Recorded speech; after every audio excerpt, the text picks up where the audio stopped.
حي على الفلاح. When does a person engage in becoming from those who engage in humas and those who engage in lumas? This speaking ill of other people to their face or behind their back. When does it become, and obviously Allah is talking about people who do this a lot, right? Who are habitual at it and do it quite a bit. When does this become part of someone's personality even? It's just what they do. This becomes their personality trait when they have nothing better to think about, when they have no better preoccupation in their life. There's no higher purpose in their life, so they have to find their purpose elsewhere. You know what happens a lot of times, and there are even entire like novels and TV shows, an entire like genre of literature dedicated to this. When people have nothing better to do, they end up being overly concerned with each other. Now, as actually Imam Razi put it, is two interesting comments. One of them, that the Muslims have fallen into a deteriorated culture, where three of them or four of, let's say four people, Muslims, are having lunch together. They're talking about the fifth one who's not here. And they're going off, because he didn't show up for lunch, they figure this is the time to just go off on the guy and just rip him to shreds, right? And then one of the four, says, oh, I gotta go. I have a meeting. So he goes, now there are three left. Guess what those three are gonna do now? They start on number four.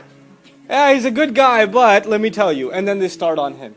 And even worse sometimes, he doesn't even have to leave for you, the three of you, to gang up on him on the dinner table and humiliate him among you. And you say, we're just kidding. You get it. We're just kidding, right? We're just kidding. And this idea of it's not a big deal of humiliating someone because it's just among friends. Well, who's going to do that? Enemies are not going to do that. And you're not going to have that done to you like at the train station or at the office. It's really going to happen to you among friends. This is where it happens, and it happens a lot. The Mufassir comments, he says, all of this is included in Allah's scolding and what Allah forbade. In other words, Allah said two things, humaza and lumaza, just two things. But then the Mufassirun made a whole long list of what kind of people would fit under this description. This is not just two people, these are many, many behaviors that are captured inside two words. And at the end of that paragraph, he basically says, for example, in Tafsir Kabir, he says, Fakhruddin al-Razi says, Kullu dhalika dakhil. All of that, all of the things I have described to you. Actually, when I was reading it, he had like 4 pages on it. Just 4 pages on the kinds of behavior that is included inside humaza and lumaza. That one, did you know what they did, or what kind of car they drive, or I heard this happened or that happened, and constant gossiping among neighbors, among, or people within the same social circle. Oh, did you see what she was wearing that other day? Oh my God, where did they buy their clothes from? This kind of unnecessary talk is considered included in humas and lumas. And when does this talk happen again? When a person isn't concerned with higher things, and their mind has to be filled with other concerns. Actually, I think it's Mufti Muhammad Shafi. He quoted an Urdu poem in describing this attitude of a person of weak character who fails to see their own weakness, and the only way they can find to cover their own weakness is to constantly find weakness in others. That's the best way they can cover up their own weakness. So he wrote, I'm just going to cite one part of the Urdu poem, don't get too happy. Auron ki azmat kya jane, kam zaf jo insa hote hain. What that basically means is how those who are low of character themselves, how can they ever appreciate the goodness of others? All they see in others are flaws. When a person, all they see in others is flaws, either to their face or behind their back, you know what that means? They themselves are of a low character. They don't see the good in people, they only see the flaws in people. And that doesn't speak of the other more than it does of their own selves. May Allah protect us from such attitudes. We'll go straight to the comments of a great linguistic mufassir, Az-Zamakhshari, who wrote the book Al-Kashaf. He says, Al-Humaz al-Kasr. Kasr in Arabic is used for fracturing something, or breaking something, or cracking something, or tearing something apart. And it's used in literature to talk about when one person speaks to another in a way that they're attempting to break them, not physically, but psychologically. They're trying to break their dignity, or fracture their sense of self-worth, that sort of thing. And this is the word used linguistically to describe the attitude of humaz. And he says, lumaz at-ta'an. Lumaz is basically sarcastic tone, sarcasm against someone else. And by the way, sarcasm is important important to understand because sarcasm can be a compliment, but meant as an insult. So you could say to someone, you're such a genius. But what you're really saying is you're so stupid, right? And you can get, and you say, why would you talk to me like that? No, I'm saying you're a genius, right?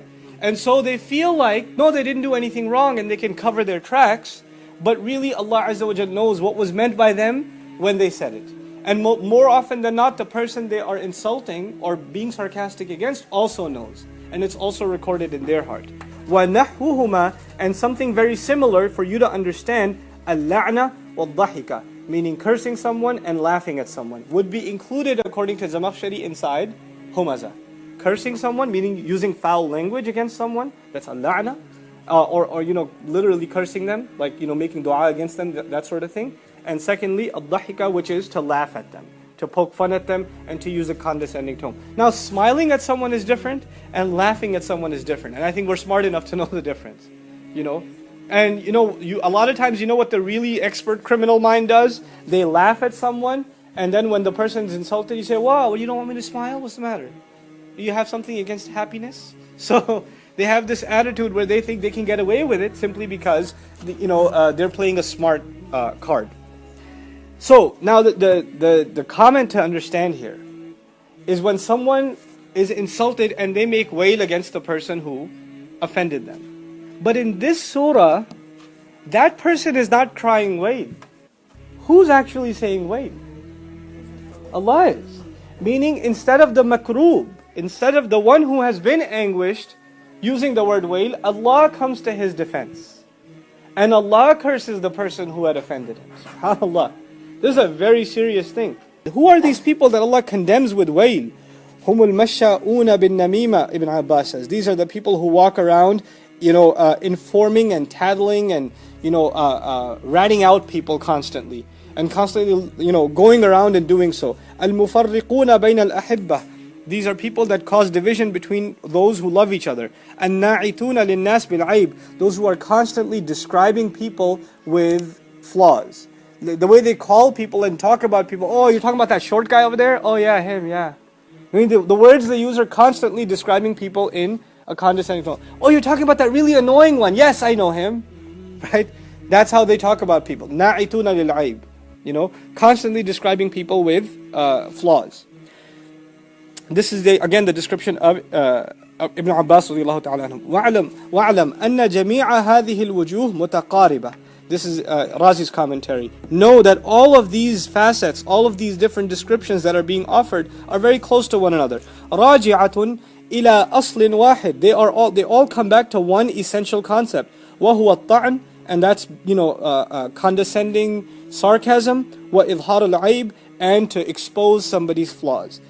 ثم هذا على قسمين. And thereafter you should know that this happens in two ways. فإنه إما أن يكون بالجد. It can happen by an actual effort, meaning somebody's actually spending time and making a proper, exhausting their mental capacity in doing so. كما يكون عند الحسد والحقد. The way it happens in jealousy, hasad, the jealousy that is meant to harm someone, and also haqad, which is animosity. وإما أن يكون بالهزل. And it can also happen playfully. In other words, a person doesn't actually have evil intent to become hammaz and lammaz, as you will, or humaza or lumaza, but they just do it kind of jokingly, haphazardly, casually. كما يكون عند السخرية والإضحاك, as it happens when you're just making jokes or laughing around. إما أن يكون في أمر يتعلق بالدين. He says another way of looking at it is, it can happen in any matter that has to do with the religion. In other words, you're poking fun at somebody's religious behavior, religious appearance, religious knowledge, etc., etc. And one of the side things to note, the scholars comment on this very sensitively. Like, nowadays it's become, we're living in strange times. The vast majority of Muslims don't act or look very Muslim at all. So those that are trying to hold on to even some remnant of the religion, maybe in their appearance, in their speech, in their social circles, etc., etc., if they even show some reflection of religion, you automatically become the object of ridicule within certain Muslim circles. You are the object of ridicule, not by those who disbelieve, but by those who apparently believe. And when that happens, when somebody, for example, casually says, "Oh, that guy with the extra long beard," and then somebody making fun of somebody's beard, or somebody's making fun of somebody's hijab or jilbab or something like that. Understand that when you're making fun of someone's beard, you are making fun not of the beard, but of something that mimics the Messenger of Allah sallallahu alaihi wasallam. That's not a light matter. That person is not growing a beard because, it's a fashion statement. This is him or her. This person is trying to mimic the Messenger of Allah. And when you mimic or ridicule someone who's wearing a hijab, then that is not a person, because they come from a certain country or they're trying to show off their religiosity. We assume that they're doing so because Allah commanded as such. We assume that. We assume that they're following the spirit of, Aisha radiallahu ta'ala anha. When the ayat came down, she was in the kitchen and she was cooking.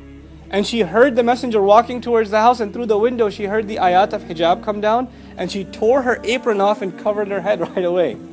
Right? And it's that spirit that these people are following. So making fun of that it's the same as Ummahatul Mu'mineen. Assalamu alaikum wa rahmatullah. If you enjoyed this video, please do share it with friends and family. If you want to see more videos from this series, click on the box at the top. If you want to see other videos, click on the box at the bottom. And don't forget to hit the subscribe button. Thanks.